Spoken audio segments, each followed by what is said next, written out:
नमस्कार दोस्तों, आज का वीडियो बहुत इंटरेस्टिंग होने वाला है। आज के इस वीडियो में हम बात करेंगे कि स्पेशली अगर आप इंट्राडे में ऑप्शंस में ट्रेड कर रहे हो, निफ्टी पे ट्रेड कर रहे हो, तो उसके लिए कौन से इंडिकेटर्स बढ़िया हैं जिनका कि एक इंट्राडे में हमको यूज़ करना चाहिए।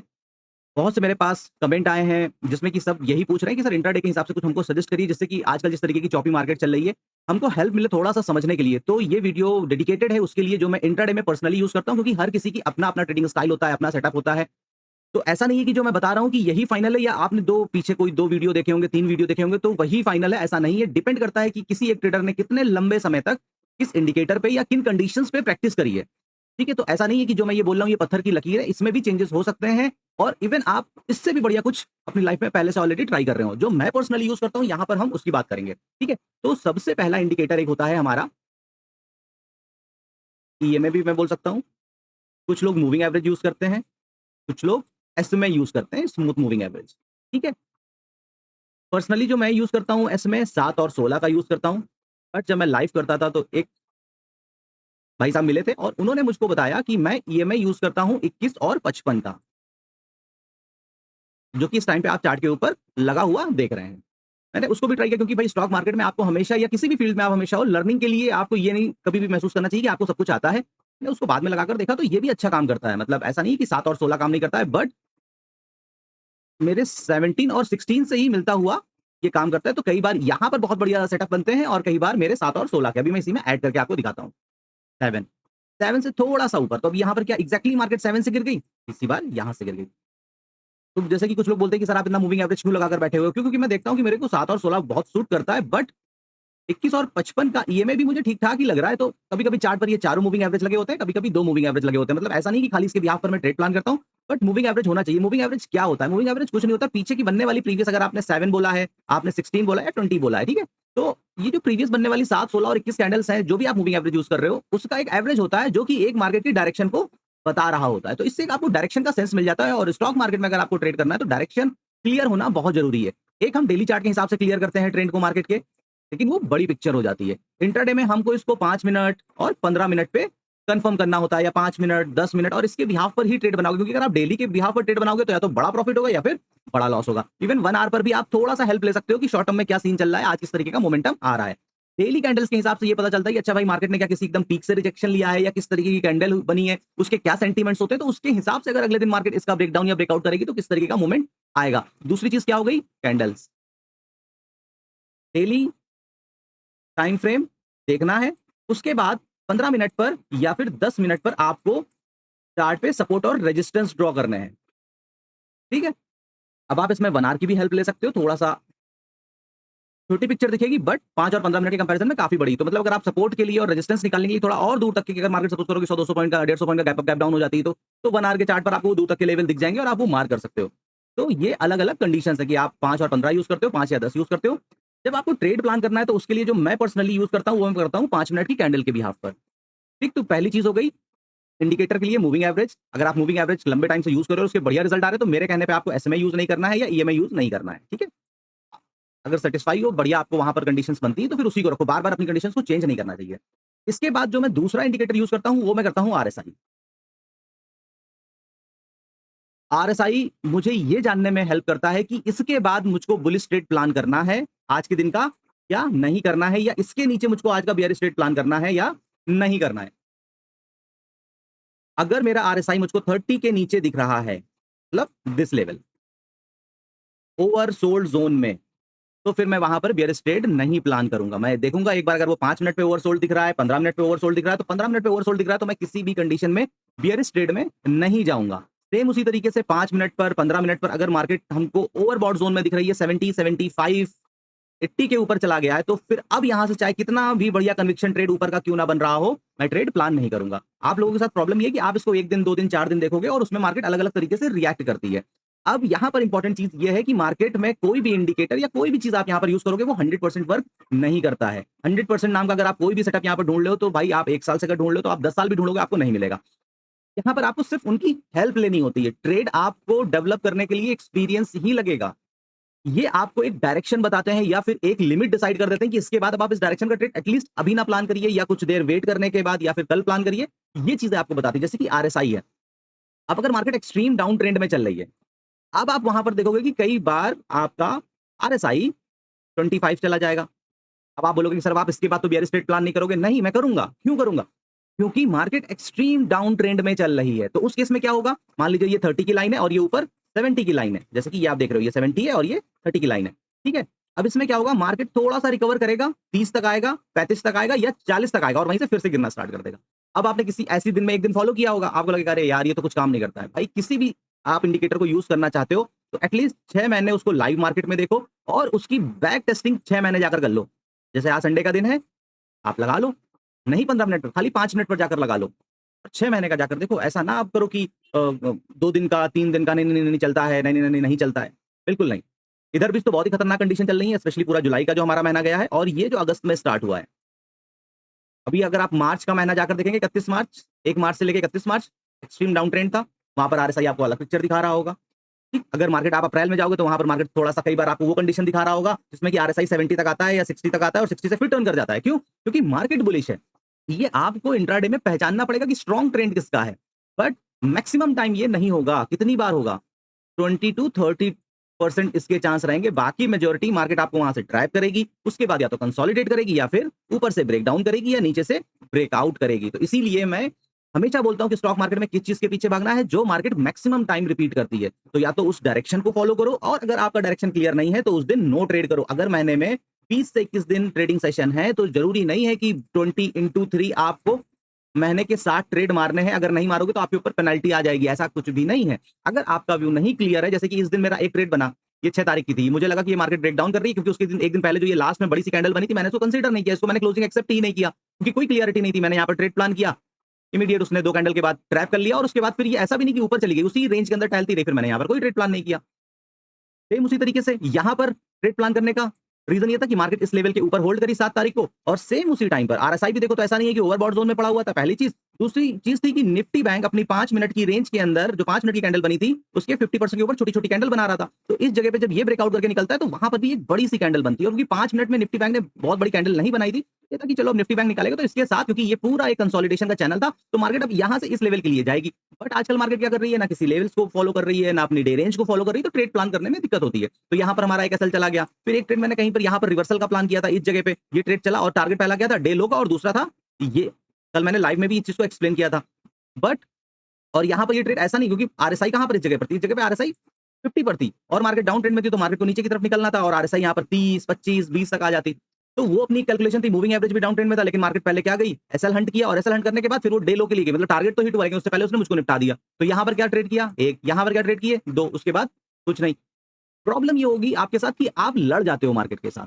आपको मार्केट समझ में आ रही है, लेकिन कुछ दिन भाई ऐसे होते हैं जो बहुत ज्यादा कंफ्यूजन क्रिएट कर रहे हैं, कोई व्यू नहीं क्लियर है। मार्केट से लड़ना छोड़ दो। जब आप मार्केट से लड़ना छोड़ दोगे ना तो आप ओवर ट्रेड नहीं करोगे, आप अपनी डिसिप्लिन पर, अपनी कंडीशंस पे ट्रेड करोगे, अदरवाइज सिस्टम बंद करोगे और निकल जाओगे। आप इस होप में बैठे होते हो, 2 ट्रेड में आपके लॉस हो गए, 3 ट्रेड में आपके लॉस हो गए, फिर आप इस होप में बैठे होते हो, यार अभी बैठते हैं शायद 2 बजे तक कोई बढ़िया मोमेंट मिले, शायद 3 बजे। भाई अगर 2 बजे के बाद बढ़िया मोमेंट मिलता भी है और अगर आपने 3 ट्रेड में लॉस कर दिया है और वो आपकी रिस्क एपेटाइट से बाहर हो गया है, तो पहले आपका मन क्या करेगा, 2 पीएम पर, जैसे ही 2 पीएम बजेगा या इसके आसपास, पहले ही आपको एक ट्रेड में कुदा देगा, आप जंप कर जाओगे और जैसे ही वो थोड़ा सा रेड जाने लगेगा, फंस गए, फंस गए, फंस गए, फंस गए, एग्जिट करो, एग्जिट करो, एग्जिट करो। ये हर किसी के साथ होता होगा और फिर आप वहां पर भी लॉस लेके निकल जाते हो। तो फिर कहोगे यार अभी तो 2 नहीं बजे, अच्छा 2:10 तक देख लेते हैं, और इस तरीके से करते-करते आपको पता ही नहीं चलता कि कब आपने वो 2 ट्रेड को 10 ट्रेड में कन्वर्ट कर दिया। इसीलिए बोलता हूँ कि बैक टू बैक 2 लॉस हो गए एज़ अ रिटेल ट्रेडर। अभी अगर आप बहुत बड़े प्रॉफिट में नहीं हो, बहुत एक्सपीरियंस नहीं हो, बहुत ज़्यादा इमोशंस पे कंट्रोल नहीं है, तो भाई मैक्सिमम है 2 ट्रेड में अगर बैक टू बैक लॉस हो गए, कट कर लो। एक ट्रेड में लॉस लेने के बाद दूसरे ट्रेड में इमीडिएट इंटर आप ना करो कि अगले 10 मिनट के अंदर, अगले 5 मिनट के अंदर, जैसे कि यहाँ पर क्या था, यहाँ पर क्लियर कट ये व्यू था, ठीक है? ये बेयरिश फ्लैग बन रहा था, लेकिन क्योंकि यहाँ पर एक मैंने बुलिश ट्रेड प्लान किया था, एसएल हिट हो गया था, फिर ये ब्रेकडाउन आ रहा था, मेरा यहाँ पर इंटरेस्ट नहीं था। क्यों? क्योंकि अगर इमीडिएट मैं यहाँ पर ट्रेड प्लान भी कर लेता और ये यहाँ से रिवर्स कर जाती, मैं बैठ नहीं पाता। क्या पता यहाँ पर मार्केट डबल टॉप बनाती, फिर गिर जाती है, इसको ब्रेकआउट करके निकल जाती। तो उससे अच्छा है शांत होकर दोबारा फिर जब कोई चांस बने तब आप वहां पर ट्रेड प्लान करो। नंबर ऑफ ट्रेड बहुत इंपॉर्टेंट है। तो पहली चीज क्या हो गई, मूविंग एवरेज। दूसरा हो गया कैंडल का फॉर्मेशन, डेली चार्ट पर किस तरीके की कैंडल फॉर्म हुई है, इसको बहुत ध्यान से देखो। खाली इंट्राडे पे आके 5 मिनट का चार्ट लगा के बाइंग सेलिंग ना करो। जब भी इंट्राडे करने आ रहे हो, पहले स्टार्टिंग आपकी कैंडल की होनी चाहिए डेली से। डेली पर पहले उस कैंडल का फॉर्मेशन देख लो, क्या बुलिश कैंडल बनी है, बियरिश कैंडल बनी है, क्या डोजी बनी है। मतलब डोजी बनी है तो मतलब कल डायरेक्शन कोई भी क्लियर नहीं था, छोटी डोजी बनी है, उसका हाई लो मार कर लो, तो प्रोबेबिलिटी है कि वो जिस साइड ब्रेकआउट करेगी एक बड़ा मूव आपको देगी। और बड़ा मूव का मतलब जो भी मार्केट की एक एवरेज रेंज होती है, जैसे कि अगर हम निफ्टी की बात करते हैं तो उसकी एवरेज रेंज कितनी है, 180, 200, 220। अब एक का मैंने देखा कि कमेंट आया था, 1 या 2 कमेंट मैंने ऐसे पढ़े थे जिसमें मेरे वीडियो में कि सर आप निफ्टी की एवरेज रेंज कैसे कंसीडर करते हो, काउंट करते हो? भाई अगर आप लंबे टाइम तक जाकर देखोगे या एटीआर एक इंडिकेटर है, आप उसको लगाकर देखोगे तो उसमें जनरली आपको यही एवरेज रेंज दिखेगी, 180, 200, 220। बट इधर बीच मार्केट थोड़ा-सा अतरंगी बिहेव कर रही है, पूरा का पूरा वीक मार्केट साइडवेज जा रही है। अब वो कब तक रहेगा इम्पैक्ट, वो एक अलग बात है। इंडिया विक्स भी अगर हम देखें तो एकदम बॉटम पे बैठा हुआ है, उसका रीज़न है। तो कुछ टाइम के बाद ये मार्केट के दिन बदलेंगे, तो फिर अगर मार्केट अपनी फिर से पुरानी रेंज में आएगी, तो एक बढ़िया ट्रेड बनेंगे और बढ़िया टारगेट अचीव होंगे। इसीलिए कुछ दिन होते हैं मार्केट में बढ़िया प्रॉफिट कमाने के लिए, जिसमें कि आपको बढ़िया प्रॉफिट होता है। कुछ दिन होते हैं जिसमें आपको या तो छोटा प्रॉफिट होगा या छोटा लॉस होगा, और कुछ दिन होते हैं जो साइडवेज हो जाते हैं, ना प्रॉफिट ना लॉस। तो ये साइकिल जो आप देख रहे हो, ये अर्निंग का है और यही साइकिल स्टॉक मार्केट का। तो इसलिए मैं हर बार बोलता हूँ, स्टॉक मार्केट में सर्वाइव करना सीखो, अपनी कैपिटल को प्रोटेक्ट करो। जब जब भी किसी ट्रेड में एंटर करो तो आपका एसएल डिफाइन होना चाहिए। अगर वो एसएल बड़ा है तो आपको उस ट्रेड में नहीं जाना है। तो यहाँ पर मूविंग एवरेज की हमने बात कर ली, पहली चीज। दूसरी बात हो गई डेली कैंडल किस तरीके की बनी है, और तीसरी आरएसआई। अब इसको आप बैक टेस्ट जाके करना। अगर आपको आरएसआई के ऊपर पूरा डेडिकेटेड वीडियो चाहिए तो कमेंट करके बताओ, मैं आपको बनाकर दूंगा। दूसरा ये है मूविंग एवरेज, इसको आप यूज कर सकते हो अपने हिसाब से। इसके बाद इंट्राडे में एक चीज हमेशा याद रखो कि अगर मार्केट बड़ी रेंज बनाती है, बड़ी रेंज का मतलब कि अगर सपोज करो कि निफ्टी की एवरेज रेंज 180, 200 है। अब किसी दिन अगर निफ्टी ने 350 पॉइंट की रेंज बना दी है, तो उसका 50% का लेवल बहुत इंपॉर्टेंट रोल प्ले करता है। पिछले दिन का हाई लो क्लोज आपने पढ़ा होगा, बट उसका 50% का लेवल बहुत इंपॉर्टेंट रोल प्ले करता है। या तो अगले दिन अगर मार्केट यहां पर खुली है और किसी साइड का मूव नहीं दे रही तो साइडवेज होगी। अदरवाइज अगर ये इस लेवल को होल्ड कर रही है और इसके बाद ब्रेकआउट करेगी तो अपने हाई के लिए जाएगी। अगर नीचे है और यहां पर से रिजेक्शन ले रही है तो वो अपने डाउन साइड के लिए जाएगी। तो इंट्राडे में ये 50% यानी डे रेंज का जो मिड लेवल है 0.5 का, ये बहुत इंपॉर्टेंट रोल प्ले करता है। अब इसको आप दो चीजों से मार कर सकते हो। अगर पिछले दिन बड़ी रेंज बनी है, जैसे कि सपोज करो कि मैं मानता हूं कि ये 200 पॉइंट की रेंज, ये 300 पॉइंट की रेंज बनी, तो मैं क्या करूंगा, इसके हाई से इसके बॉटम तक मार करूंगा कुछ इस तरीके से। जब मैं लाइव करता था तो कई बार आपने देखा भी होगा कि यहां पर एक येलो डॉटेड लाइन रहती थी इस तरीके की। अब ये मुझको आज जब मार्केट मूव करेगी यानी मंडे को, अगर मार्केट इसके आसपास कहीं भी मूव कर रही है तो मेरे पास पिन पॉइंट एक लेवल है कि ये कल का 50% है। अगर मार्केट यहां पर आकर सपोर्ट दिखा रही है तो मैं इसके ब्रेकडाउन पर ही प्रॉपर बियरिश ट्रेड प्लान करूंगा। उससे पहले यहां पर नहीं करूंगा कि सपोज करो यहां से कुछ मुझको ब्रेकडाउन दिख रहा है और मैं इमीडिएट ट्रेड में कूद जाऊंगा। मैं ट्रेड में नहीं जाऊंगा क्योंकि पिछले दिन का ये 50% का लेवल है, मार्केट यहां से सपोर्ट बनाएगी। बाकी तो अगर आपको प्राइस एक्शन देखना आता तो वहां पर आपको खुद भी दिख जाएगा, लेकिन इस लेवल को जरूर मार्क किया करिए। इसके बाद जो दूसरी इंपॉर्टेंट चीज है वो है फिब रिट्रेसमेंट।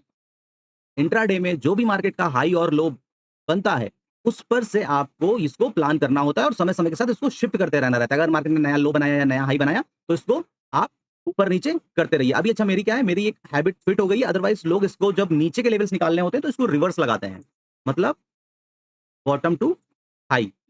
ठीक है, लेकिन अभी मेरी आदत पड़ गई है एक ही तरीके से उसको फॉलो करने की। तो जब तक मार्केट नीचे के लेवल का ब्रेकडाउन नहीं करती है, मैं मेरे चार्ट पर आपने लाइव में भी देखा होगा और इवन जब भी मैं अपने लाइव ट्रेड शेयर करता हूं तो उसमें भी देखा होगा कि ये ऐसे ही लगा रहता है।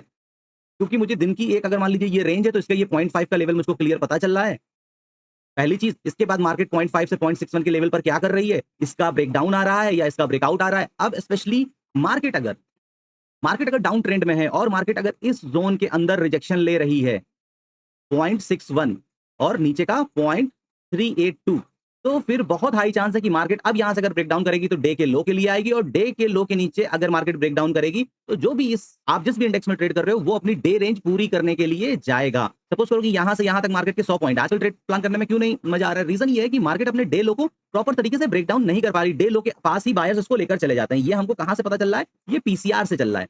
ठीक, तो जब मार्केट डे लो पर आती है तो वहीं से मार्केट टर्न कर जाती है। जैसे कि यहाँ पर 100 पॉइंट का था, अब अगर यही मार्केट डाउन ट्रेंड में होती तो ये चार्ट कुछ इस तरीके से आपको बनता हुआ नहीं दिखता। ये इसने 0.61 से रिजेक्शन लिया, ये इस डे लो के पास आ गई, इसके बाद मार्केट यहीं से रिजेक्शन लेके और फिर अपनी डे रेंज के लिए जाती है। जैसे कि ये 100 पॉइंट की रेंज है तो यहां से एटलीस्ट मार्केट 80 से 90 पॉइंट का और हमको मूवमेंट देती। डिपेंड करता है कि नीचे स्ट्रॉन्ग सपोर्ट कहां पर है। अगर स्ट्रॉन्ग सपोर्ट यहां पर ये 500 का आ रहा है तो मतलब कि अगर मैं यहां पर ट्रेड इस जगह पे प्लान करता या फिर इस ब्रेकडाउन पे प्लान करता तो मैं फिर इसलिए इस लेवल के लिए नहीं बैठता, मैं फिर इस लेवल के लिए बैठता। आजकल प्रॉब्लम यही हो रही है क्योंकि मार्केट आपके फेवर में जाती है 15 पॉइंट, लेकिन आदत हमने कौन सी डेवलप करी है, बड़े टारगेट लेने की।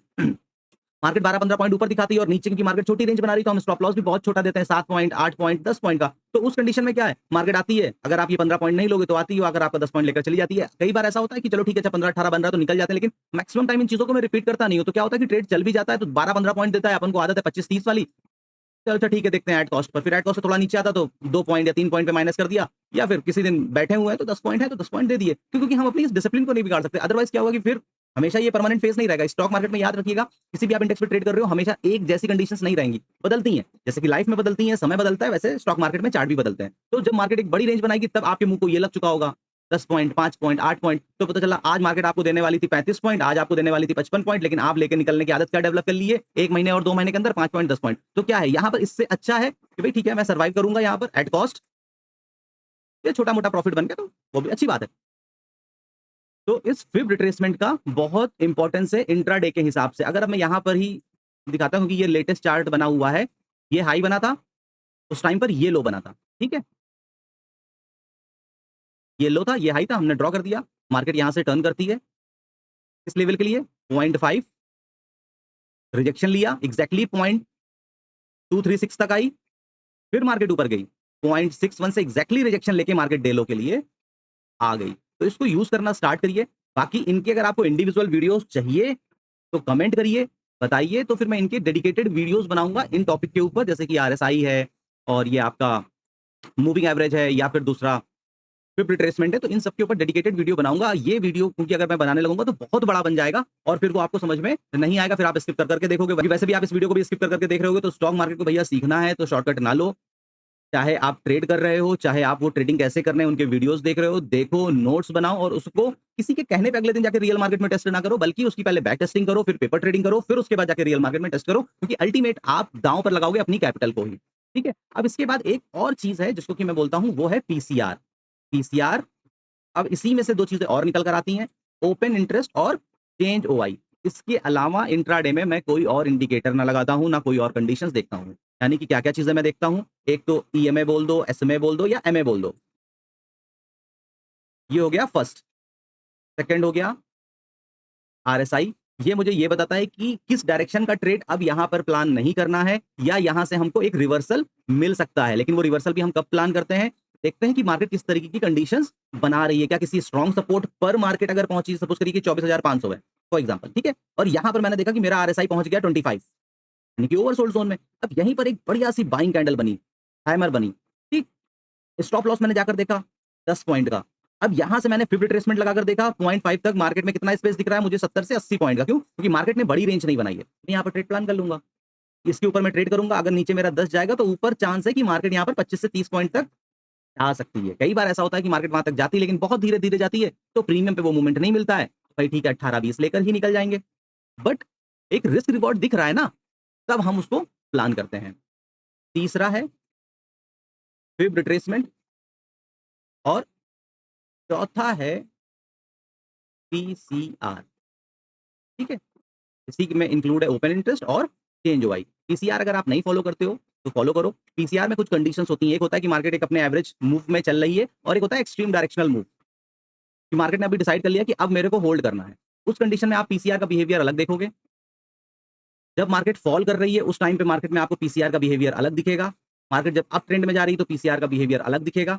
मार्केट वॉलेटाइल है, वहां पर पीसीआर का बिहेवियर अलग दिखेगा। अल्टीमेट पीसीआर क्या होता है? पुट कॉल रेशियो होता है। मैं इसको इसलिए वैल्यू करता हूं कि भाई आपको रियल टाइम डेटा बाकी चीजों का मिलता है कि नहीं मिलता है, बट मोर और लेस यहां पर आपको एक ये चीज पता चल जाती है कि मार्केट में कौन ज्यादा हावी है, पुट सेलर ज्यादा हावी है या फिर कॉल सेलर ज्यादा हावी है। तो उसके हिसाब से आप एक डायरेक्शन प्लान करते हो कि अच्छा भाई कौन मेजोरिटी में यहाँ पर ज्यादा है, तो बड़े प्लेयर उसके अगेंस्ट में ही जब प्ले करेंगे तभी वो पैसा बना पाएंगे। तो अगर पीसीआर मुझको यहाँ पर 1.6 या 1.7 दिख गया है, तो अब अगले दिन अगर मार्केट इसी के पास आसपास आके खुल रही है, तो मेरा व्यू बुलिश का कम से कम होगा और मैक्सिमम व्यू मेरा बियरिश का होगा। क्यों? क्योंकि 1.6 का मतलब है कि 1600 पुट सेलिंग के अगेंस्ट में 1000 ही कॉल सेलिंग है। तो ज्यादा बंदे किधर बैठे हैं? पुट सेलिंग की तरफ बैठे हुए हैं, मतलब बुलिश होकर। तो अब बड़े प्लेयर का पैसा कहां बनेगा? जब वो मार्केट को बियरिश करेंगे, तभी ये अपने लॉस बुक करेंगे, एसएल हिट कराएंगे, जो कि किसकी झोली में जाएंगे? बड़े प्लेयर की। तो इसीलिए जब मैं पहले एनालिसिस वीडियोस भी शेयर करता था, तो इसी के बिहाफ पर एक दिन पहले मैं बोलता था कि मार्केट में इस तरीके का मूवमेंट आ जाएगा। कई बार ऐसा होगा कि आप जब सुबह ओपन करोगे मार्केट, तो पीसीआर बिल्कुल फ्लैट 1 पर खुला होगा या 0.95 पर खुला होगा, तो फिर वहां पर थोड़ा सा उसको प्लान करने में दिक्कत होती है। क्यों? क्योंकि यहां से मार्केट नीचे की तरफ भी जा सकती है, यहां से मार्केट ऊपर की तरफ भी जा सकती है। अब इसको आप कैसे पता कर पाओगे? इसको आप इस तरीके से पता कर पाओगे अगर आप डेली पीसीआर की क्लोजिंग मॉनिटर करते हो कि अच्छा आज रात में पीसीआर कहां पर क्लोज हुआ या कल पीसीआर कहां से आ रहा था। अगर ये आज आपको 0.95 मिल रहा है और पीसीआर गिरते हुए कहां से आ रहा था 1.5 से 0.95 पे क्लोजिंग किया, तो बहुत प्रोबेबिलिटी है कि पीसीआर अब यहां से गिरते हुए 0.5, 0.4 या फिर 0.3, इसके बाद फिर हम बियरिश ट्रेड मार्केट में नहीं प्लान करेंगे, क्योंकि यहां से अब एक पुल बैक मार्केट आपको देगी। बट अगर आप इधर भी रिसेंटली देखोगे तो आपको एक पैटर्न दिखेगा कि मार्केट में पीसीआर आपको 0.5 पर, तो आई थिंक मुझे लग रहा है कि पिछले 15 दिन में 0.5 तक पीसीआर मुझको देखने को मिला ही नहीं है। क्यों? क्योंकि मार्केट में कहीं न कहीं बुल्स स्ट्रांग है और वो एक लेवल पर आते ही मार्केट को या तो होल्ड कराते हैं या फिर ऊपर की तरफ टर्न कराते हैं। तो उसकी वजह से क्या हो रहा है कि पीसीआर ऊपर का तो बढ़िया दिख रहा है, 1.7 1.8 तक चला जा रहा है। बट वहाँ से ये जब गिरता भी है ना, तो ये बहुत ज़्यादा नहीं गिरता है। 1.1 1.9 और यहीं से इसको फिर टर्न करा के ये 1.5 पर 1.4 पर लेकर चले जाते हैं। इसी तरीके से जब मार्केट डाउन ट्रेंड की स्ट्रेंथ ज्यादा होती है तो आपको इसका रिवर्स देखने को मिलेगा। डिटेल इन्फॉर्मेशन चाहिए, कमेंट करिए वीडियो के नीचे, वीडियो को लाइक करिए। तो जब ज्यादा से ज्यादा कमेंट आएंगे तो उस जिस पर भी सबसे ज्यादा कमेंट आएंगे उसके ऊपर फिर मैं यहाँ पर अगला वीडियो आपको शेयर करूंगा। तो पीसीआर डायरेक्टली लिंक है आपका ओपन इंटरेस्ट से, ठीक है, और चेंज ओवाई से। तो ये तीनों एक रोल प्ले करते हैं। तो खाली अगर आप ओपन इंटरेस्ट देखते हो तो अच्छी बात है, बट बहुत अच्छी बात नहीं है। उसको पीसीआर और चेंज ओवाई के साथ मिक्स करिए, जैसे कि ये, ठीक। तो ये 4 इंपॉर्टेंट चीजें हैं जिसका कि मैं यूज करता हूं। SMA, RSI, fib retracement, PCR. इसके बाहर मैं कुछ और मोस्टली देखता ही नहीं हूं, या कह लीजिए ओवरऑल मैं कोई भी ट्रेड प्लान करता हूं तो उसमें मैं बस इतनी चीजों को देखता हूं और इसके अलावा फिर और कुछ नहीं देखता हूं। रूल्स की बात करें इंट्राडे में तो दिन के मैक्सिमम दो ट्रेड। अगर 2 ट्रेड आपके दिन की, कई बार लाइफ में मैंने किया है कि 2 ट्रेड प्रॉफिट के बाद इमीडिएट तीसरे ट्रेड में चला गया, बट बहुत हाई कन्विक्शन आपका की मल्टीपल कंडीशंस वहां पर अगर मीट हो रही हैं तब जाके वहां पर, और उसके ऊपर स्टॉप लॉस मेरे कंट्रोल में, तब मैं जाके वो ट्रेड प्लान करूंगा, अदरवाइज वो ट्रेड प्लान में नहीं करूंगा। तो नंबर ऑफ ट्रेड और स्टॉप लॉस इसको ऊपर रखिए। जो भी सेटअप है, जो भी इंडिकेटर्स आपको फॉलो करना है करिए, बट इसके साथ खिलवाड़ नहीं। नंबर ऑफ ट्रेड और मैक्सिमम स्टॉप लॉस, अगर इसके ऊपर का स्टॉप लॉस बनेगा तो मैं उस ट्रेड को प्लान नहीं करूंगा। अब किसी के लिए ये 5 पॉइंट हो सकता है, किसी के लिए 15 पॉइंट हो सकता है और किसी के लिए ये 40 पॉइंट हो सकता है। पर्सनली जो मैं यूज करता हूं, मुझे 20-22 तक मैक्सिमम, अगर इसके ऊपर बन रहा है ना तो फिर मैं प्रेफर नहीं करता हूं। इसके ऊपर का निफ्टी पर एसएल अगर बन रहा है तो मैं वो ट्रेड प्लान करना प्रेफर नहीं करता हूं, मुझे कॉन्फिडेंस नहीं आता है। अब अगर आप 5 और 7 के एसएल दे रहे हो तो फिर तो ये आप खाली देने के लिए ही आए हो मार्केट में, ये मार्केट आपसे लेकर जाएगी। हाँ, अगर मार्केट छोटी रेंज बना रही है, बहुत कन्विक्शन का ट्रेड है और वहां पर 5-7 पॉइंट का एसएल दिख रहा है तो आप जाओ, छोटे एसएल के साथ दिक्कत नहीं है। बट मार्केट डिमांड कर रही है 25 पॉइंट का एसएल और आप कह रहे हो अच्छा यार मैं बस ये 7 पॉइंट का ही एसएल दूंगा, तो भाई फिर आप ये दे ही दोगे। मार्केट आपको 10 में से एक ही बार ट्रेड देगी, बाकी बार आपसे ये 7 पॉइंट लेकर ही जाएगी। ठीक है, तो ये आपके जो भी सेटअप है उनके ऊपर रखिए और इसके बिहाफ पर ट्रेड प्लान करिए। वीडियो थोड़ा सा बड़ा बन गया है, बट दोस्तों मेरी थोड़ी सी एक्सप्लेन करने की आदत ज्यादा है कि मुझे लगता है कि जो भी मैं समझा रहा हूँ सामने वाले को अच्छे से समझ में आना चाहिए, तो उस वजह से वीडियो बड़ा बन गया। अगर आप स्किप करके देख रहे होंगे तो पक्की बात है कि कुछ ना कुछ इंपॉर्टेंट पॉइंट आपने यहाँ पर मिस किए होंगे। आगे आपको किस टॉपिक को अच्छे से समझना है कमेंट करो, ज्यादा से ज्यादा जिस टॉपिक के ऊपर कमेंट आएंगे उसके ऊपर वीडियो में नेक्स्ट वीक में आपके साथ शेयर करूंगा। तो उम्मीद करता हूं दोस्तों कि आपको लर्निंग वीडियो अच्छा लगा हो। तो ऐसे लर्निंग वीडियोस देखने के लिए अगर अभी तक मेरे चैनल को सब्सक्राइब नहीं किया तो सब्सक्राइब कर लें। कल फिर मिलेंगे नए वीडियो में नई जानकारी के साथ, तब तक के लिए नमस्कार।